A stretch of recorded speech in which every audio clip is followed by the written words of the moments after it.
ಎಲ್ರದ್ದು ಊಟ ಆಯ್ತೇನಮ್ಮ? ಆಯಿತು ಅಮ್ಮ, ನಂದು ಆಯಿತು. ಭಾವನವರು ಊಟ ಮುಗಿಸಿ ಗಾಳಿ ಸೇವನೆಗೆ ಅಂತ ಹೊರಗೆ ಹೋಗಿದ್ದಾರೆ. ಅಮ್ಮ, ನನಗೆ ಒಂದು ಅರ್ಥನೇ ಆಗ್ತಾ ಇಲ್ಲ.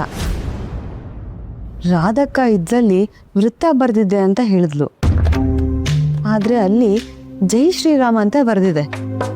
ಕ್ಷಣಾರ್ಧದಲ್ಲಿ ಅದನ್ನ ಅಳಿಸ್ತವ್ರು ಯಾರು? ಇದನ್ನ ಬರ್ದವ್ರು ಯಾರು? ಅಥವಾ ಅವಳೇ ಏನಾದರೂ ನಾಟಕ ಮಾಡ್ತಾ ಇದ್ದಾಳ? ನನಗೇನೋ ಅವಳ ನಾಟಕ ಅಂತ ಅನಿಸ್ತಾ ಇಲ್ಲ ಸರಸ್ವತಿ. ನಿನ್ನೆ ಅವಳ ಕೈಗಳನ್ನ ನೀನೇ ನೋಡ್ದೆಯಲ್ಲ, ಬಾಸುಂಡೆ ಬಿದ್ದಿದ್ದು, ಚಾಟಿಯಿಂದ ಹೊಡೆದಿದ್ದು ಸ್ಪಷ್ಟವಾಗಿ ಕಾಣಿಸ್ತಾ ಇತ್ತು ತಾನೆ. ಅದು ಅಲ್ಲದೆ ನೀನ್ ಮನೆ ಒಳಗೆ ಬಂದು ಹೋಗೋದ್ರಲ್ಲಿ ಅಷ್ಟು ಹಾಲು ಖಾಲಿಯಾಗಿದೆ ಅಂದ್ರೆ ಏನು?